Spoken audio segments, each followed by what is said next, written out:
Good morning. Good morning, everyone. GM. Welcome to another episode of FOMO HOUR. Today is Thursday, April 3rd, 2025. And it is it's a sunny morning here in Chicago. It's actually looking absolutely beautiful outside. As long as you haven't looked at any charts, which are in fact the opposite of beautiful, as Trump's tariff tsunami has wreaked havoc across global markets. Stocks are down, crypto's down, the dollar's down. Now the question is, just how bad is it and what happens next? We're going to break that down and all the news on today's show. No Farokh today, but we've got Mando, we've got Logan. GM guys, Mando, how you doing? GM, what a day. What a day. Yeah, let's get into it in a bit. But yeah, I'm doing good as always. Good.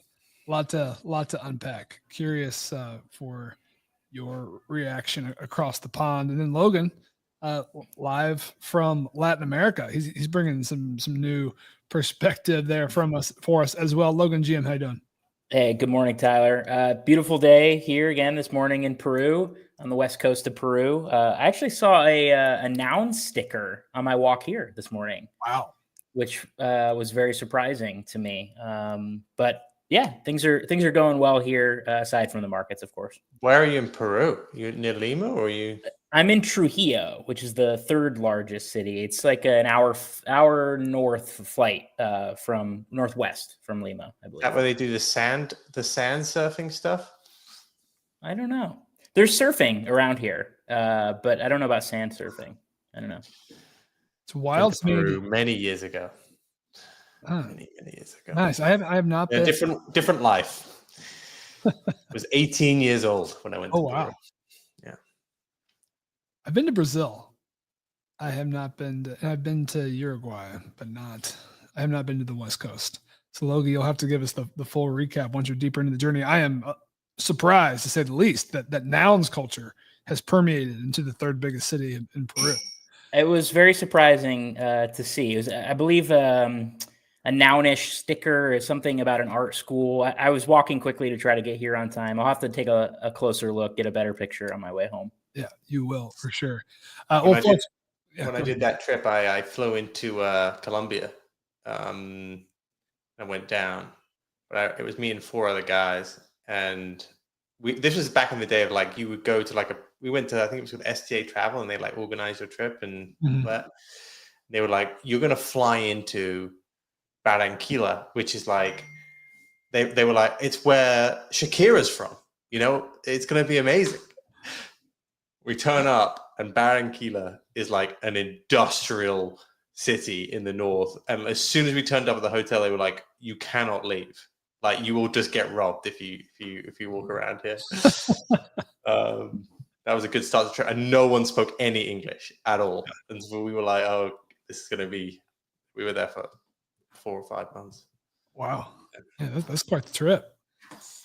We'll have to unpack that at some point, folks. We are going to talk more than our South American trips on this morning's show. What are we going to talk about? This Trump tariff turmoil. What the fuck happened? Impact on markets, initial reactions, bear case, bull case, all of that. We've got recession odds nearing 50% across markets right now. We're going to talk about meme coin outlook. We're going to talk about MetaMask shipping a major update, this Edge token that you might be qualified for.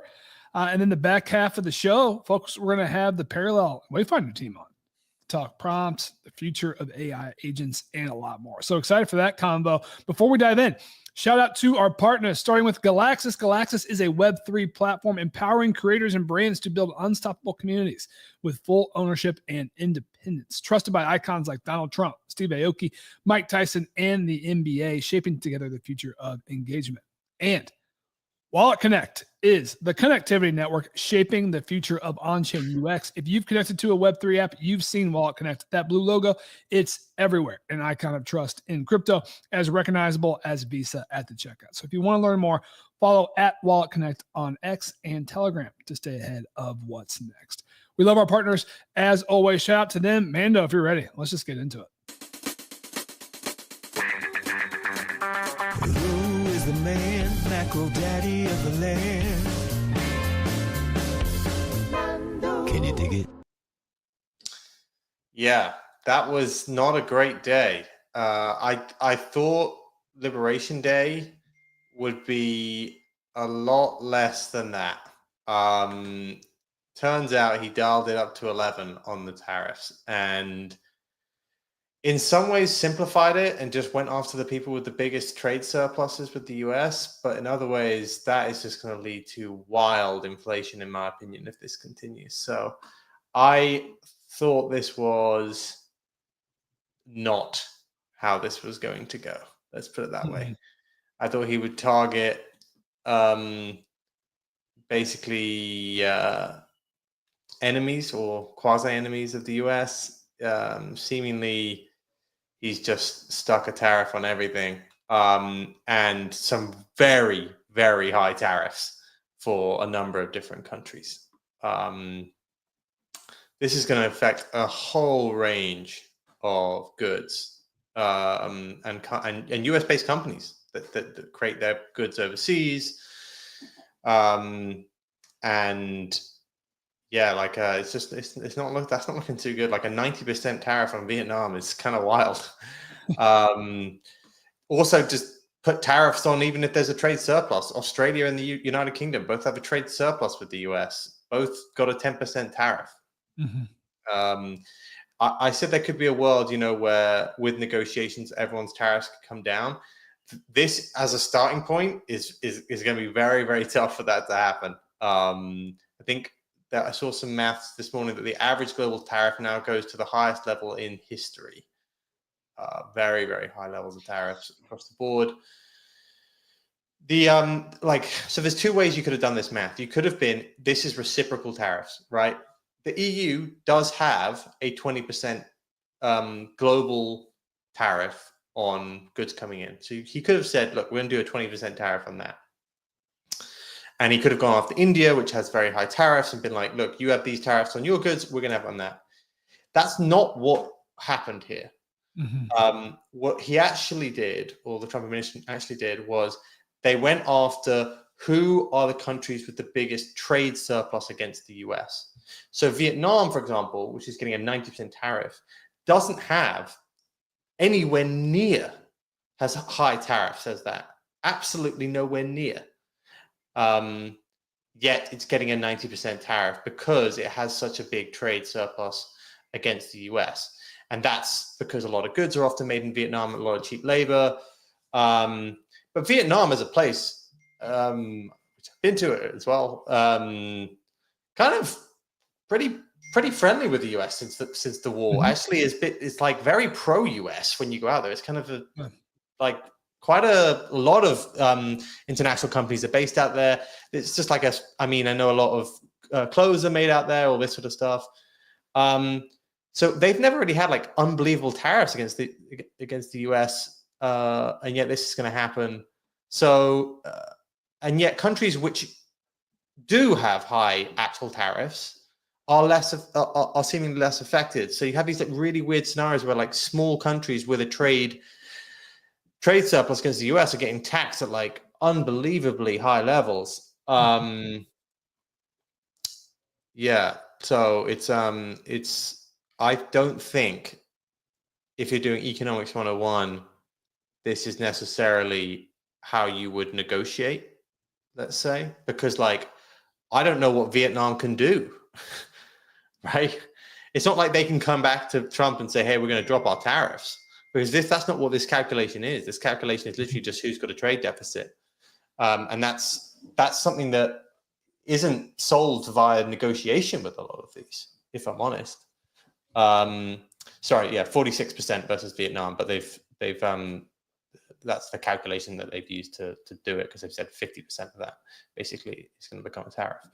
So yeah, like the maths behind this for me isn't what you would have done in a negotiation like this. You would have gone, right, EU has got 20% tariff. We're going to go after the EU and do those. Japan has got very high tariffs. We're going to go after that. India's going to have very high tariffs. And then you would have negotiated with those countries to bring those tariffs down. This is like a scenario where I don't really know what some of these countries can necessarily do in terms of negotiating it down, which just means like, and also this wasn't what was really flagged to people. When people said reciprocal tariffs, I think they were thinking, you know, like, all right, well, it's going to affect these countries and we can deal with that. This is actually more affecting some of the global supply chains, which affect many US companies. You know, the reason why a lot of these have US trade surpluses, whatever, is because they generally import unfinished goods into the US, and then US either assembles them or some sort of final process is done in the US. So it really affects that. So it's a real breakdown of just like global trade. This is an attack on global trade rather than on attack on countries which have high tariffs. So the only way I see this now happening, you're going to get massive inflation in the US. Like, and the one ray of sunshine here is that ideally this causes countries to then immediately come to the negotiating table. Like, this is the highest it will be. So maybe like it's baked in, but it's also a case of like how long this stays in place is also like the worry. And yeah, it's really going to upend a lot of global supply chains. So I think this is, I didn't think this was well done, if I'm honest. If I was in the US, I wouldn't think this was the way done. Like, this isn't like a tit for tat thing, which is kind of what I think the US were like getting on board with. And I kind of understand, you know, like EU's taxing us this, we're going to tax them that. This isn't that. They've actually gone after the trade deficit with all the countries, and then and that as a logic is an attack on free trade, global trade, and I don't think that's like the strongest of logics when it comes to like economic growth, because I think trade is actually one of the like underpins a lot of global growth. So yeah, I think this is maybe not the best way to have gone about that, and I think stock market's telling you that everything's selling off very, very badly today. I personally think this is the sort of thing that could easily cause a recession. Like, the way it's been done, very, very easy could cause a recession if this continues. And it's not one that's very easily dealt with now with monetary policy, because this is going to cause inflation. You know, like if your clothes are made in Vietnam, like Nike, your Nikes are made in Vietnam, and then they're packed, like, I forget where the actual office is for Nike, but like, or various clothing companies, like you've just got a 45% tax right now on those. That is going to drive up prices. That's going to drive up prices. And that's not something that just like changes like that. It's really not. That this is going to take months. So, and that affects their ability to fight it with monetary stimulus, which has always been the base case of, right, rates are so high, they can pump money, they can fix some of this stuff. This is a difficult one now. Like, this is actually far more complicated to fix if this is the position that was taken. And I think honestly it was taken in a very simplified way. Do you know what I mean? Like, all right, we've got this one formula, and that's how we're going to look at them all. That's the lens we're going to look at them all. And that, I think part of that was just because it was becoming difficult to work out, like, because some countries produce it in China, then send it to Canada, and then it comes into the US, and like, so it's like, right, this is the best way to do it.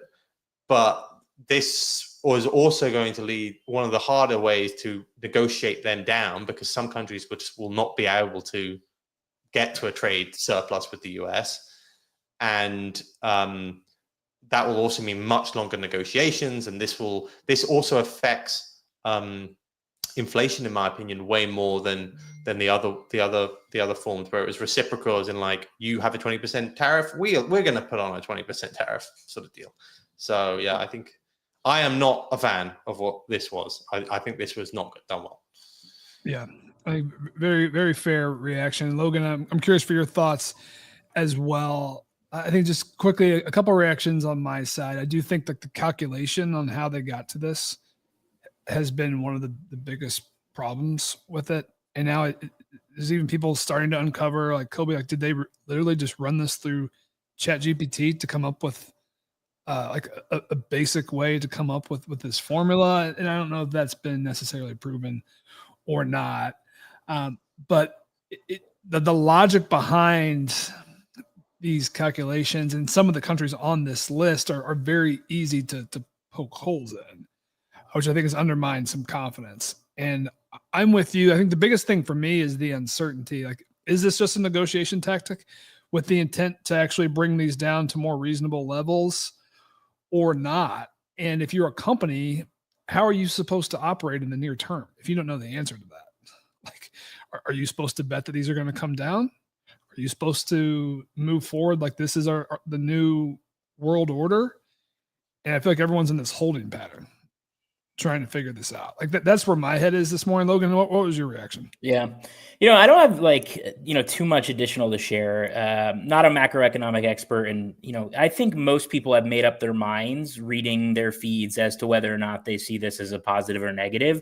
The one thing I'll say, aside from some of the silliness, as you alluded to here with the potential ChatGPT inclusion, the Herd Islands thing, where they're implementing tariffs on an uninhabited island, like, oh man. Anyway, the one thing I will say is I'm still very much struggling, and part of this is my own curation, so my own fault, but I'm still very much struggling to see the positive cases. Like my feed is all the negatives, and Mando went through a bunch of them, the potential negatives, right?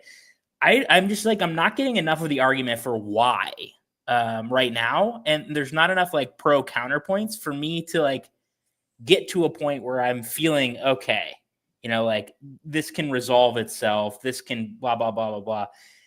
I feel, you mentioned doom posting this morning, Tyler. I mean, like, that's kind of how I feel, just because I'm not getting any hopium from any sources of macroeconomic policy or whatever. Like, who out there is championing this aside from Trump and the administration? And where can I go to learn more about why I should be thinking positively? Yeah, exactly. But I still, I got to wait for the podcast. Exactly. So in the near term, I still have to be, kind of in this like, whatever, I'm not an expert. I have no reason to think positively because nobody else is showing me anything positive about it. And the market is not reacting positively either. So I know that's an oversimplification, but it seems like that might be all that's necessary for this administration. Yeah, I think that's fair. I think that's also semi-consensus.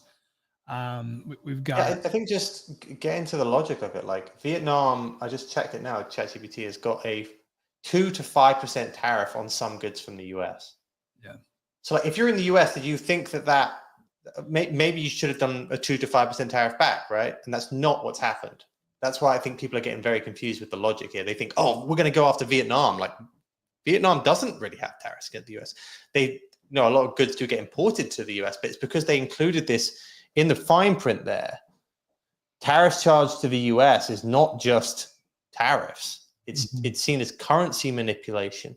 So what this really affects is like low-income countries that have been, like made in China, made in Vietnam, made in like a lot of these countries which make the goods actually. I don't know if that's what the US wanted from this. Maybe they did want to onshore a lot of those like very low-paid, but you don't really have the workers to make those goods. So you're just going to make those goods more expensive for yourselves. Yeah, I think there's a lot of nuance to it. I don't know that the average American wants to bring all the goods that are created in Vietnam back on shore. I do think you can be pro onshore manufacturing for certain types of goods instead of all of them. I feel like looking at this list, and one thing that I have seen to take, and it does kind of jump out, it's heavy against Asia. And is there some kind of a global supply chain shift telegraphed in these numbers? That is my exact takeaway too. Because I was like, if he comes after the EU, kind of fair. Like they do have a common import tariff in the EU for various different goods, and it ranges from 5 to 20%, I think, depending on the goods. Like any good that comes into the EU generally has a tariff on it. Right? We do like the EU does do that. One of the few like big blocks to do it. India does it. Japan does it. There are some countries that abuse tariffs for this.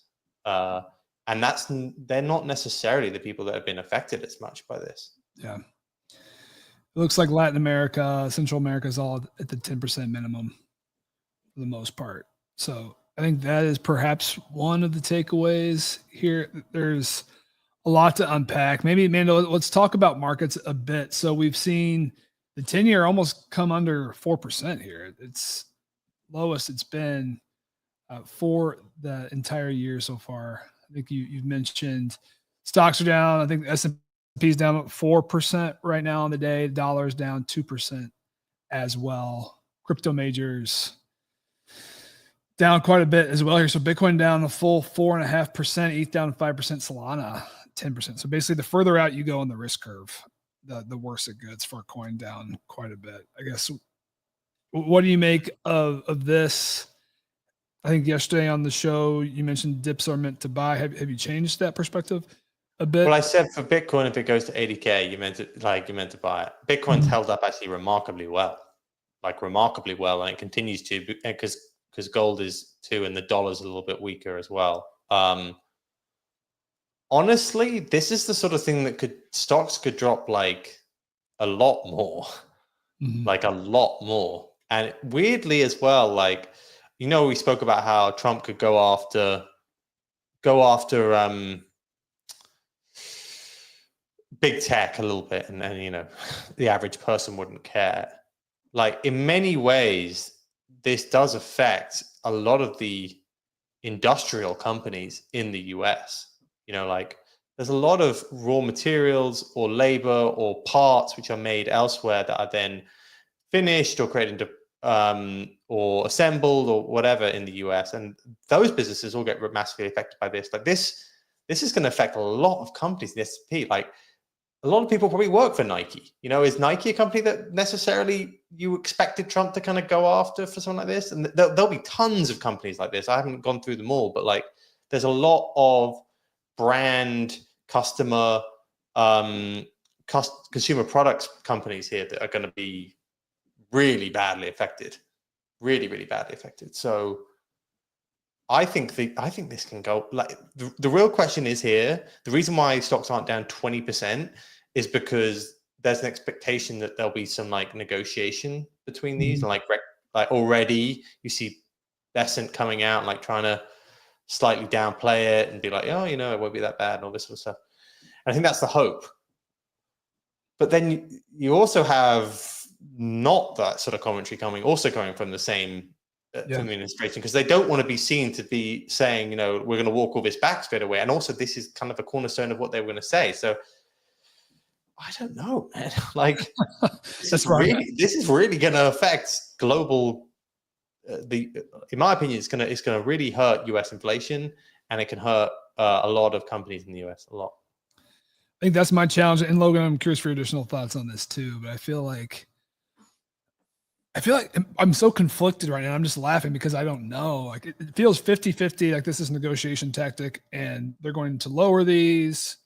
And this was just a starting point. And then there's also the other side of me that thinks this is a part of the core populist agenda, and they're trying to change the world order.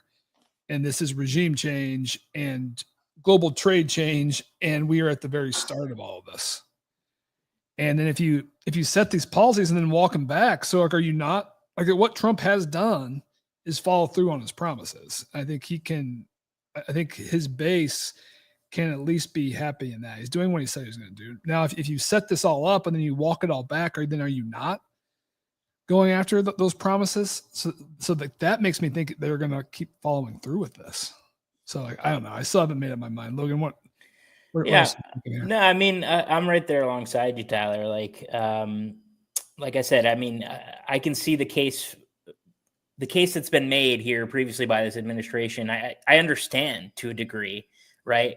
But whether or not it's a negotiation tactic, whether or not the things that were displayed yesterday were intentional, whether or not, like, some of those things we just don't know. And that level of uncertainty in how they're putting forth policy, in their future plans, and whether or not they wish to hold true to them, it just, like, I don't know how you can possibly comment on it with any level of certainty or understanding. There's so many little things that are going to change from day to day that we've come to expect from Trump. And yeah, I'm at a loss, to be quite honest, as to like what the next steps will look like. Because it feels like he's left the entire playing field open. Like, he still has every card he could potentially play, but that just sort of feels like how he operates anyway.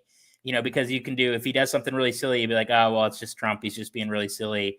If he does something crazy, you're just like, oh, well, it's Trump. He's just being crazy. Like, I don't know. Kind of feels like that the guy who doesn't know how to play poker, who sits down at the poker table, and all cards are in play. I don't know what to expect.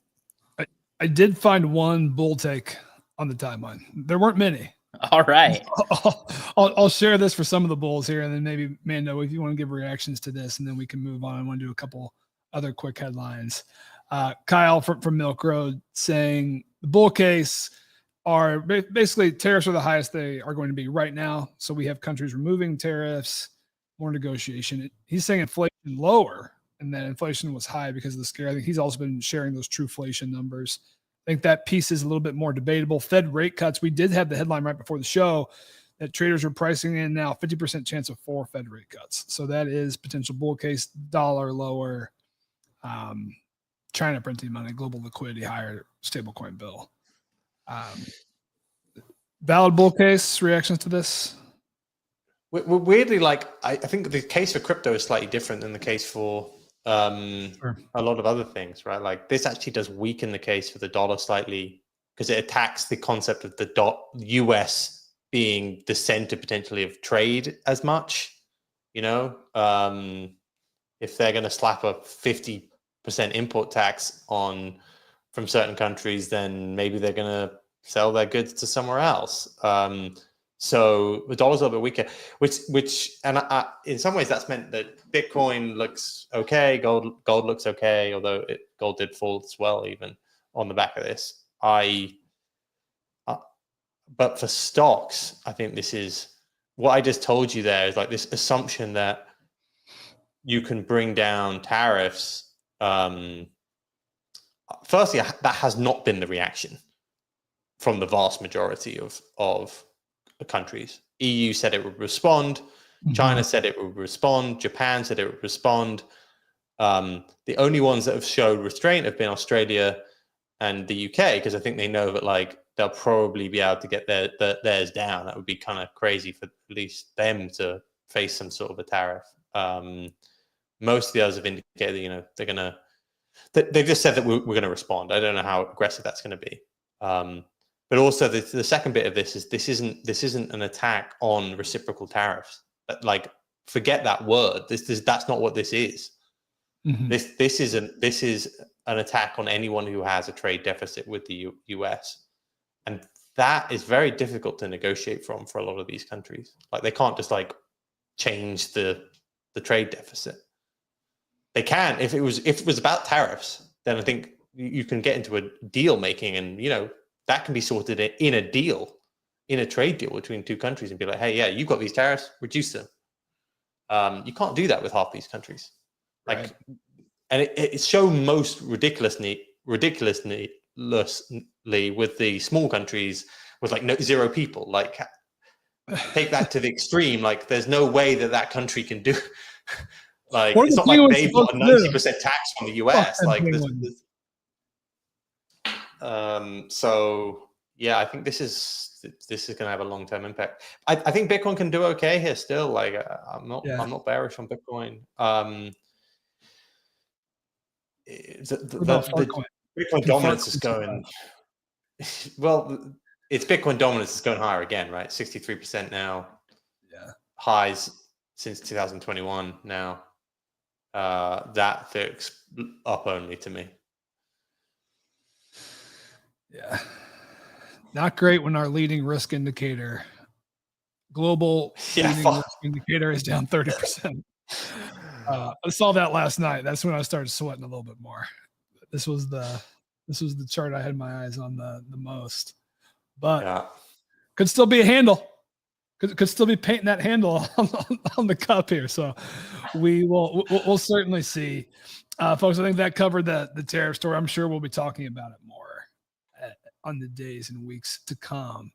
A couple other Web3 headlines. I see our parallel guys in the studio here. We'll get to that conversation in just a couple minutes. I guess while we wait, if we have the rollback code, I actually haven't had a chance to see that. I want to get that out there. We'll share that. Tariffs, of course. Tariffs is the code for today. We'll be doing those spins at the end of the show. MetaMask kind of snuck in with some big news. Logan, not sure if you saw this. You don't need native gas tokens. So you just got an airdrop, let's say on Berachain. You can just do your swap right there. Reactions to this? How big of a deal? I mean, it's going to feel like not big a deal to a lot of people because everybody hates MetaMask and thinks they're so wildly behind. And in that case, a lot of wallets, things like Rabby, have had things like gas accounts and other features similar to this previously. So they're not the first to get here, but it's a big deal. I mean, these are improvements that are necessary to making it easier to interact on chain.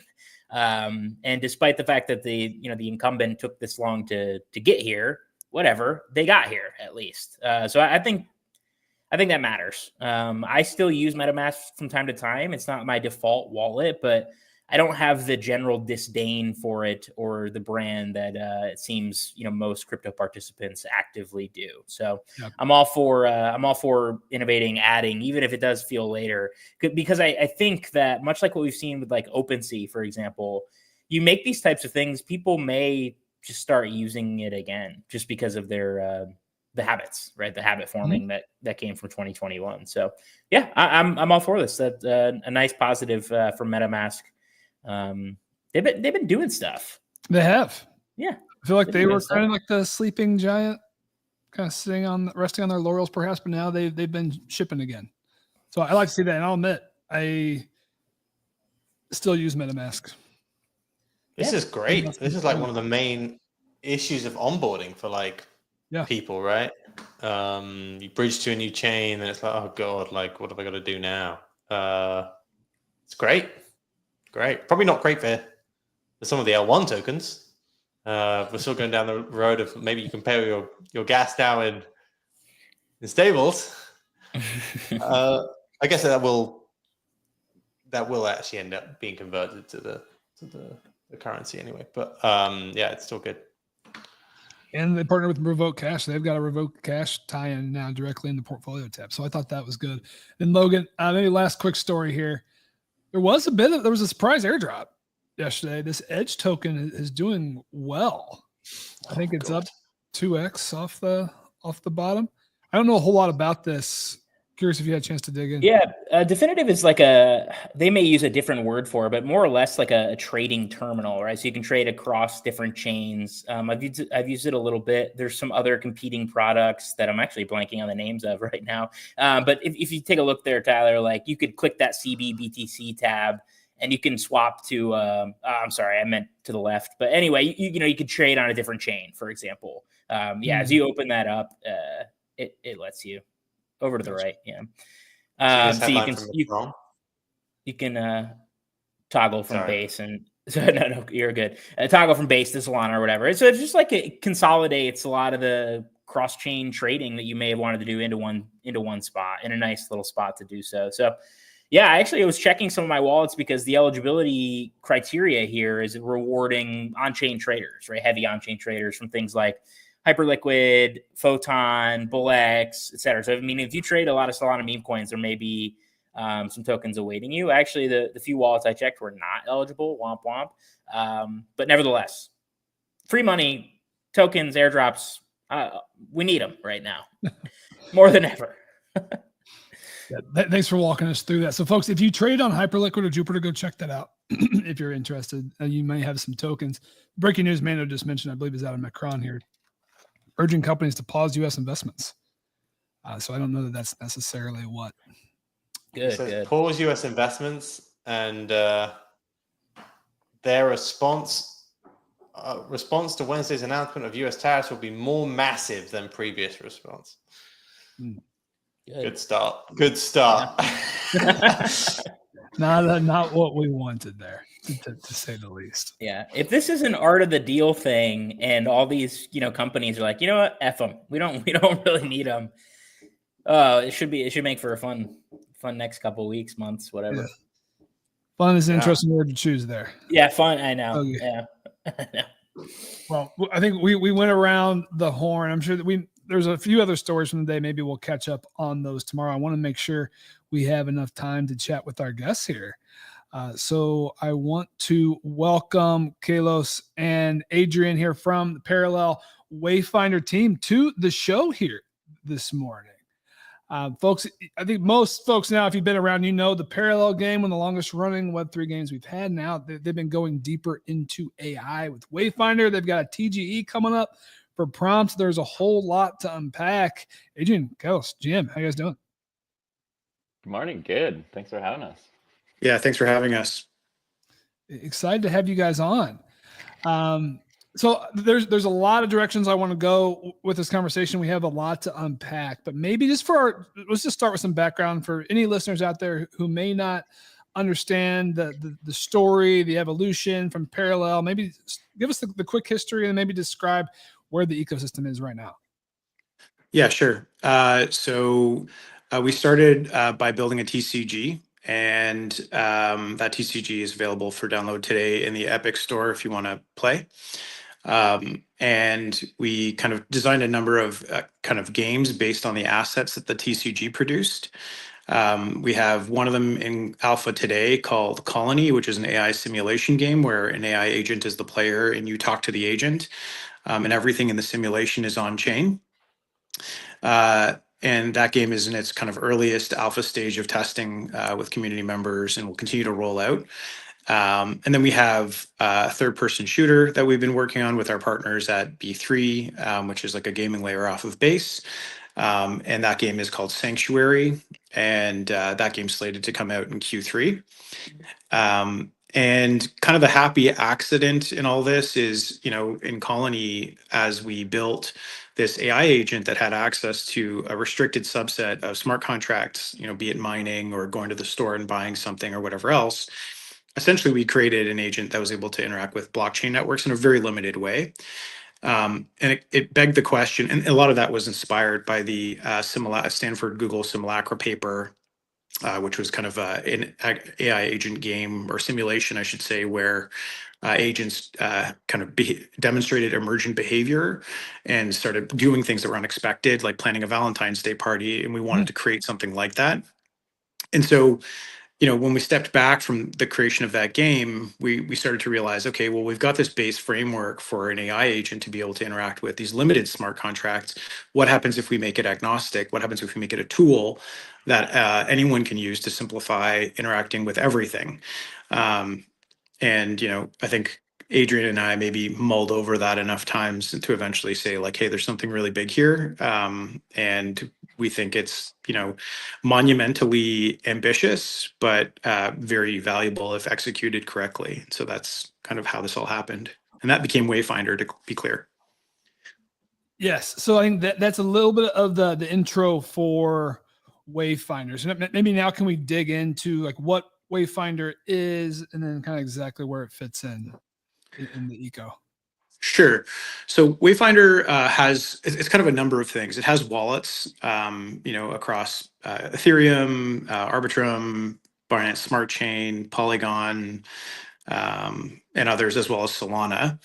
And there's a number of agents that Wayfinder utilizes. So one of them is a transaction agent to be able to say, like, hey, like, take the ETH I have on mainnet, bridge it to Solana and buy dog with hat, or reorganize my entire portfolio and optimize for yield, or just any type of transaction, right? And then you have the smart contract agent, where you can say, you're maybe a member of some community. Let's use Prime as an example, just because it's close to home. You can say, hey, I want to create a contract where, and literally you explain it to the agent the same way I'm explaining it to you, is I want to create a contract where once a week on Fridays, a winner is selected, use Chainlink RNG to do that. And anyone can deposit Prime. The minimum deposit amount is 50 Prime. Put a 1% rake on any Prime deposited and convert it to USDC. If someone wants to withdraw before the draw on Friday, charge a 5% penalty and convert that to USDC. And then on the Friday, select the winner and they win all the Prime in the contract and repeat the process every week. And what it'll do is it'll write the contract, edit the contract, deploy the contract, and create a front end for the contract for everyone to interact with it. So essentially, and like I think people have started to share that we call this code, kind of nicknamed this agent Vulcan. Vulcan, some people have access to it right now. Thousands of people have access to Midas, which is the transaction agent, and a limited subset as we're testing some of the smart contract agent functionality. And then there's other stuff like the autonomous agent, and really that's things like if the New York Times publishes an article that says the Fed prints, then perform this transaction, by X amount of whatever token. So things that are conditional in nature. So like if ETH performs this way, then do this. And so that's like a very small subset of kind of what we're working on and building. And then like on top of that, there's, an ecosystem of securing and educating the agent, because like the way this all works is, maybe actually let me step back and say like the world of blockchain and smart contracts is ever expanding. There's always something new popping up, a new token, a new network, a new smart contract that everyone's excited about. And so how do you expand the graph of knowledge that AI interacts with, such that people are incentivized to educate it on these things and teach it how to interact with them when it hasn't otherwise done so before? And how do you ensure that input information that someone provides that educates that AI agent is secure and collateralized? And really, so Wayfinder fundamentally is yes, it has wallets.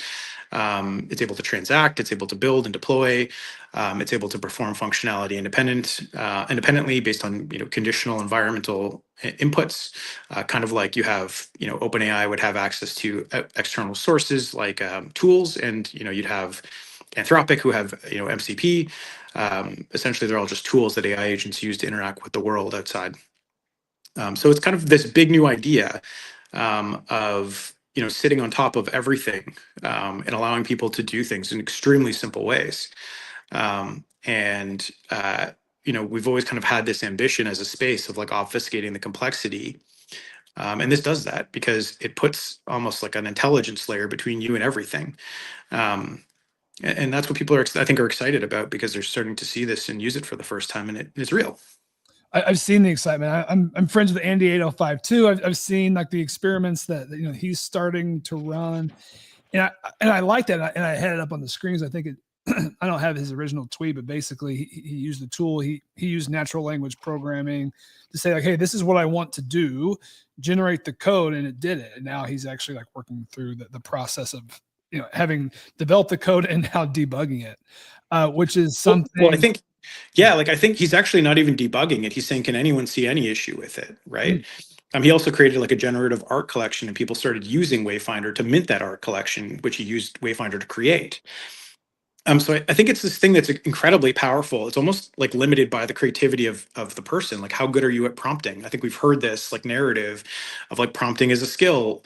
And we should all be kind of thinking about how we're going to position ourselves and become good at that. I think this is exactly that case where it's like, you are limited by your own creativity here. Yeah. What ideas do you have here? Like the agents can literally bring them to life for you, which is very exciting. And I feel like we're just still scratching the surface of this. I am curious, as you were going through the development, like what were the hardest parts? I feel like we've seen the explosion of ChatGPT, and like it was limited more on the crypto side. It felt like the crypto data like backend was perhaps one of the reasons why like it was lagging behind. I'm curious like what you ran into as you've been building this over the last months and years. I'll let Adrian speak to that. Yeah. It's I would say like the data is actually quite good these days. There's a lot of aggregators that you can leverage, like Flipside and Transpose and things like that, to be able to give agents like solid context of what's going on chain. The hardest piece is more the like vendors, to be totally honest. It's the like tooling in the Web3 space. So like a lot of these activities that we were hoping that we didn't have to like do ourselves, we ended up having to in-source or in-house a lot of them. Just because it was either like very unreliable or very expensive for what it was, we thought at least. So yeah, I mean, in the short term, it was like a little bit of pain, but now we've ended up with like a pretty reliable, solid product, we think. Everyone, please battle harden your APIs and SDKs if you want Yeah. AI agents to use them, please. Yeah, we had to put in so many redundancies to make sure that like transactions land, to make sure that you can see like the balances that are in your, like the actual tokens that are in your wallets, like things that I would have taken for granted as like a Web3 consumer. It's tough. Can you give me the rundown again of the specific AI agents? So there's Midas, and like what does Midas do specifically? So Midas is the transaction agent, right? Okay. So it performs like multi-hop transactions, simple transactions, bridges, depositing for, into different kind of yield earning, protocols, whatever else, which is really basic as basic transaction, as well as also like extremely complicated multi-hop transactions. And then you have Vulcan, which is, again, these are just like nicknames. We'll probably change all these. These are just kind of like us being losers when we were creating it, making fun names. Code name. Yeah, code names, exactly. So Vulcan or the smart contract agent is able to write, edit, and kind of deploy, as well as build a front end for smart contracts that you articulate to it. And you can use referential information. You can say like, hey, like, let's use the supply and mechanics based on Bitcoin, and it'll do that. And so then there's the autonomous agent, and the autonomous agent is really about performing transactions that are conditional on events. And and these are the ones we're able to share today, right? These are the ones we can talk about. And then there is kind of like a yield optimization agent, which is like, hey, I've got this huge portfolio of tokens. And this would kind of fall under Midas a bit, but like I've got this massive portfolio of tokens, optimize the whole thing for yield, and it'll swap you in and out of whatever's going to optimize you for the greatest return. And so those are kind of like the major pieces, but there's also like general, information availability as well, right? Like you can say like, I don't know, tell me who, Popcorn Kirby is on CT, or tell me who Ansem is, and it'll tell you a bit about them. And so I think like, Adrian, am I missing anything that we've released today to date? Yeah, I think just one highlight for the Vulcan agent is that you can do smart contracts. You can use like external sources of information. We also have some documentation preloaded, so you can like, if you say, oh yeah, I want to use the Oracle from Chainlink for ETH USDC on base, it'll know where to pick that up from, because it has like kind of a sub agent under the hood that's going to do some research for you, or Moonwell or Aerodrome or PancakeSwap, or I think a few other ones that we've got loaded up currently. You can also like vibe code paths if you want to. So the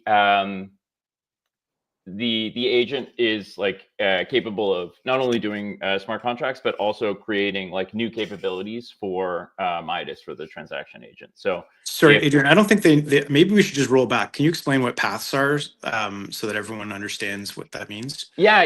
It's basically just like capabilities within Web3 for the agent. So if I wanted to be in like a certain Moonwell lending vault, and that's not currently available for Midas, for the transaction agent, I can hop over to Vulcan, give some of the context if it doesn't have it already. So like add, smart contracts to the context of the agent, and then create a path. So like create kind of like a macro basically that says like, this is the information in, this is what it has to do, and then this is the information out. So it's very composable.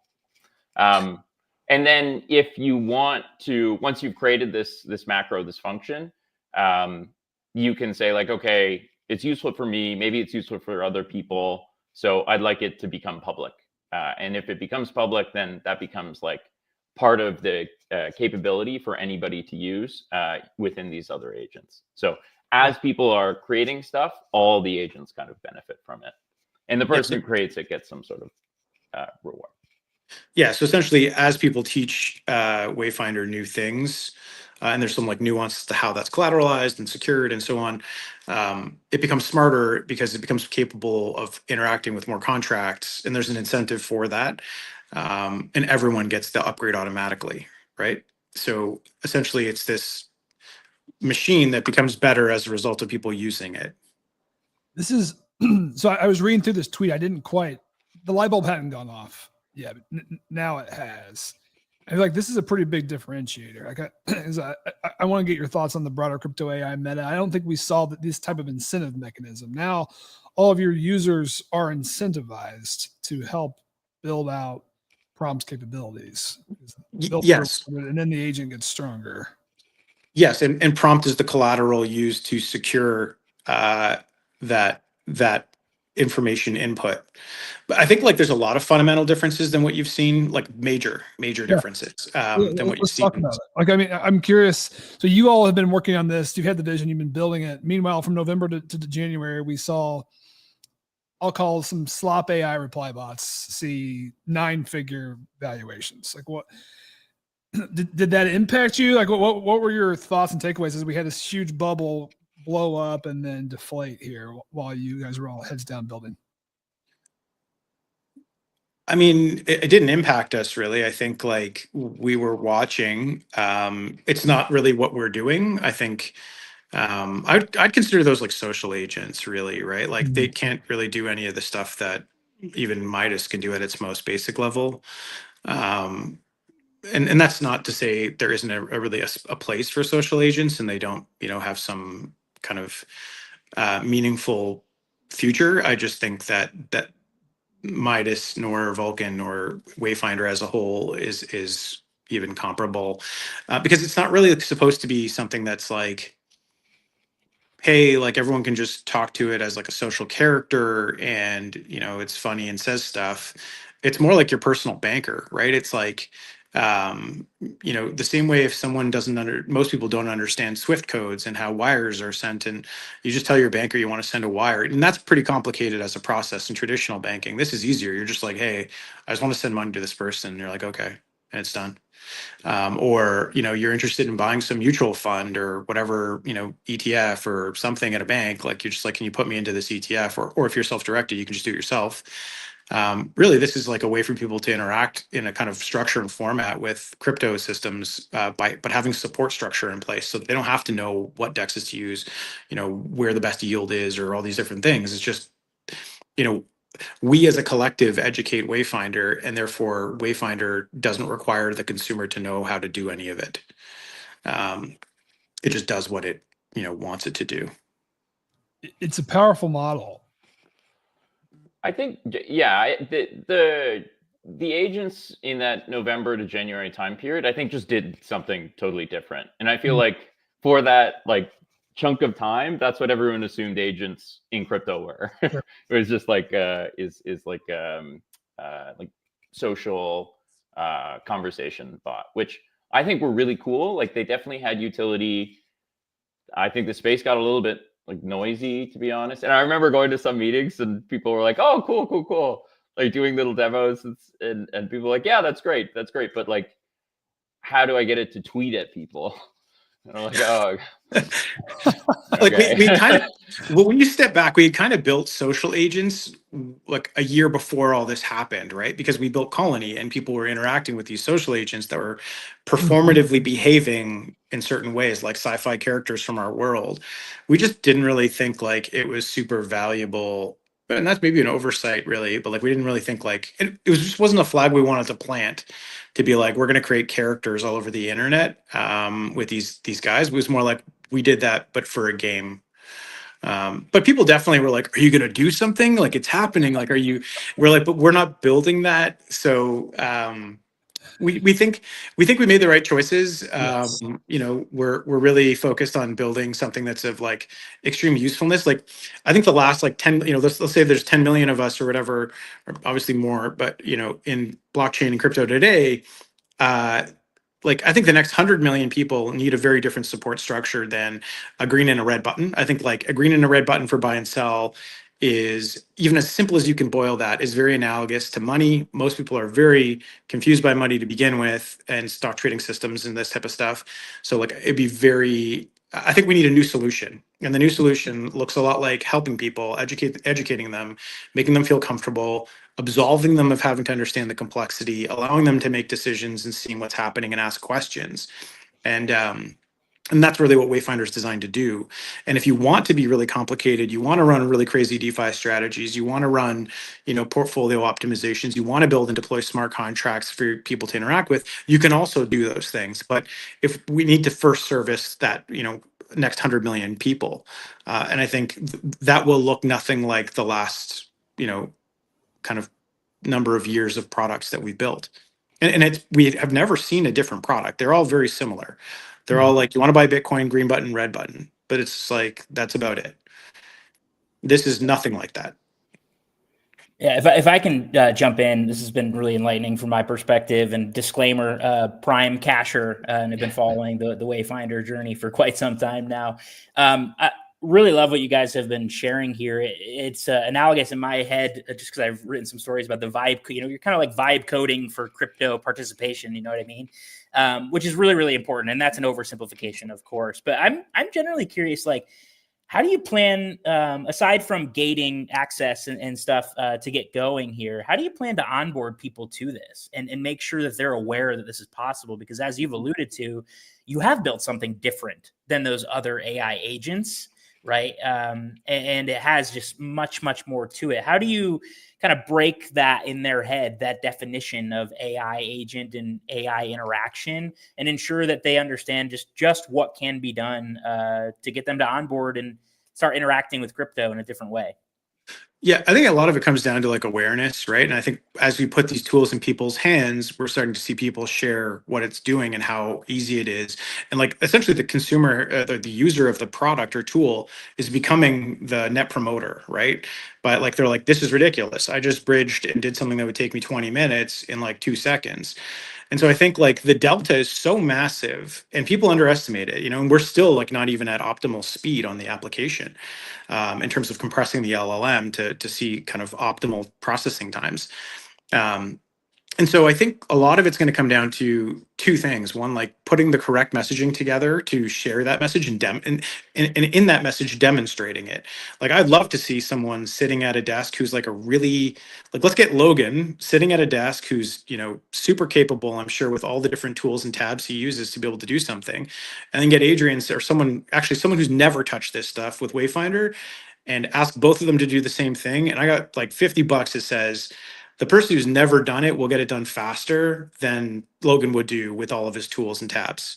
And so I think like highlighting that, like a super skilled person who knows how to do this stuff, it would take you longer to do it than a person who's never done it and is just retyping the thing that was asked of them. So I think like demonstrating like that almost like an Apple approach, like Microsoft and Apple side by side, to kind of explain the difference. And then I think also like, there's going to be a lot of interest around the thread that I think Tyler was commenting on, which we're working on repackaging this into an iOS and Android app via React Native. So I think like the ability for people to experience this for the first time, there's a lot of curiosity around it. I think there's like a multitude of ways in which this, and then on top of that, there's the API.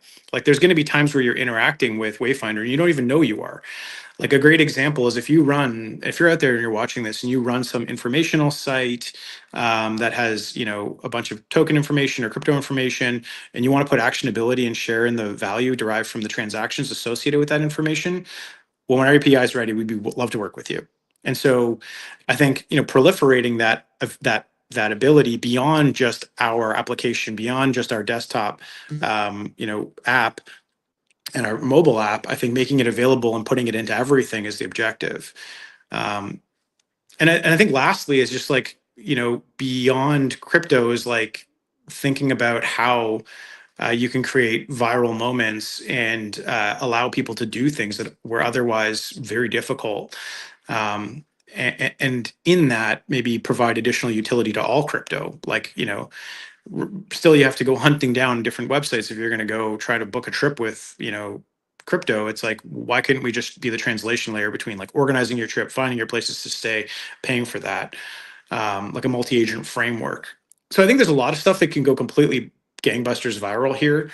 I think obviously we've seen the beginning of that excitement, which in this release to a couple thousand people. I think once we open it up, it's going to be pretty exciting. I think that the strategy makes sense. So kind of having your users tell the story and do some of the educating and paint the picture of what you can do as a way to onboard and get the message out. I think that makes a lot of sense. I guess I had a similar question as Logan, but for me, I see the vision that on a daily basis, I'm no longer going to have to click the buttons. I can use an agent to do this for me. And I want to live in that world. What's been holding me back to date is the trust issue. So like, how do you get your average user to trust using Midas or an AI agent to conduct transactions for it?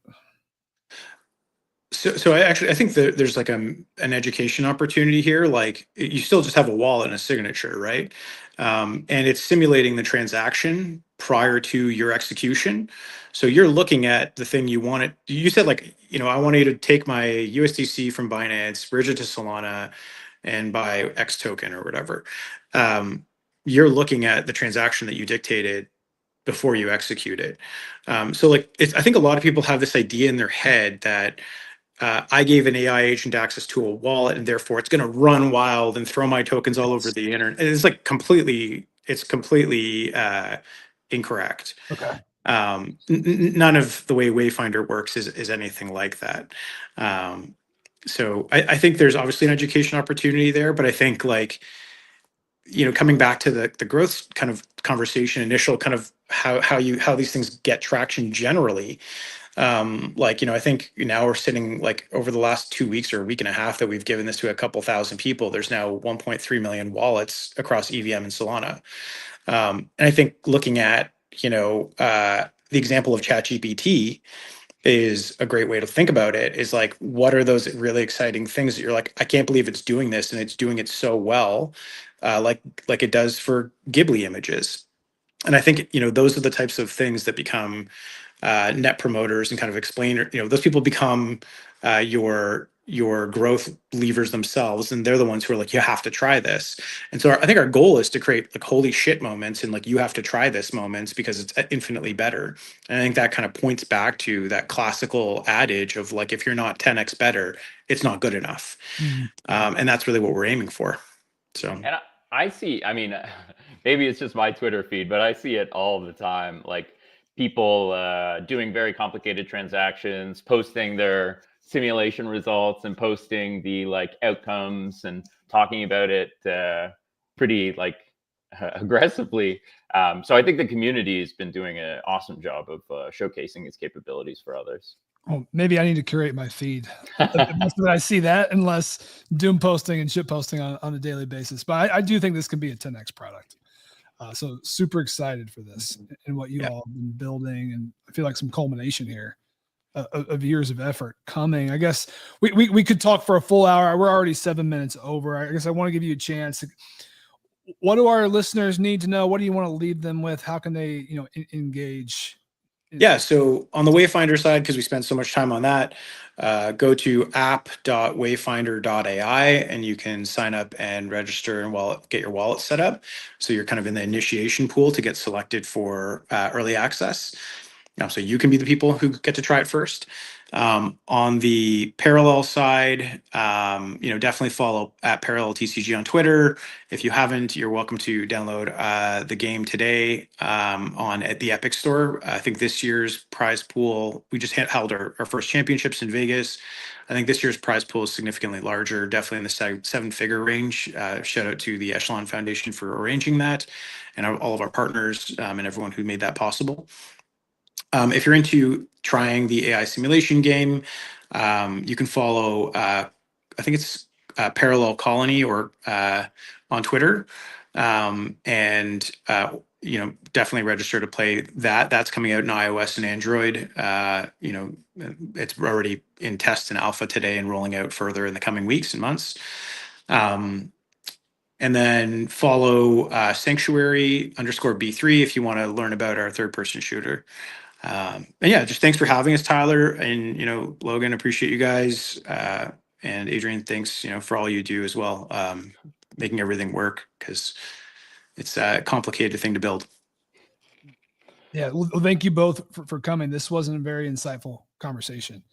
So love having you on. I would love to have you guys back on in the future as we've got new agents running around, and perhaps we're further out on the adoption curve. And of course, we didn't even talk about the TGE coming up. So good luck with that.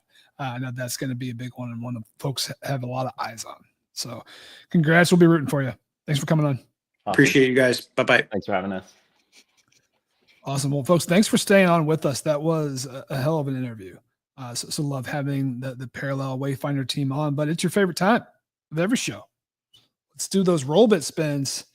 If we've got the spinner on with us again, the code is, if you haven't entered last second chance, it is Tariffs was the code here for today. Tariffs, of course. How are markets doing? Speaking of, that's not great. Maybe don't click that refresh button. All right, let's spin it.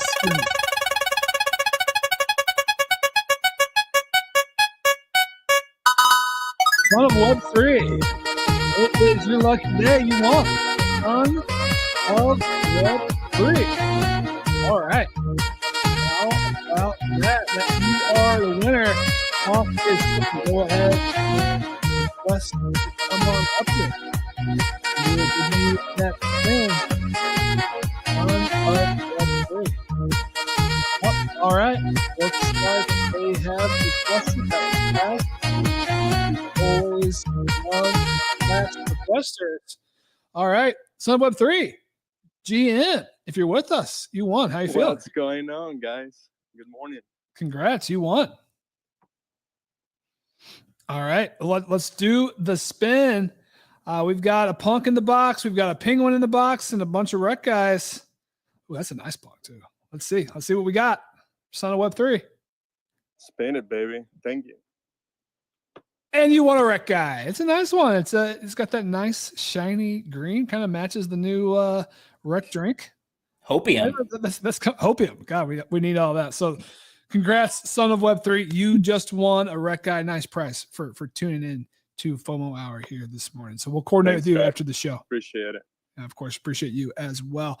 Well, folks, that is it. That is going to be our show. I want to thank our listeners as always. I want to thank my co-hosts. I want to thank our partners. I want to thank our friends over at Parallel for joining the conversation today. That was fantastic. We'll be back tomorrow at 10 a.m. Eastern. Till then, go make it a great day. Goodbye.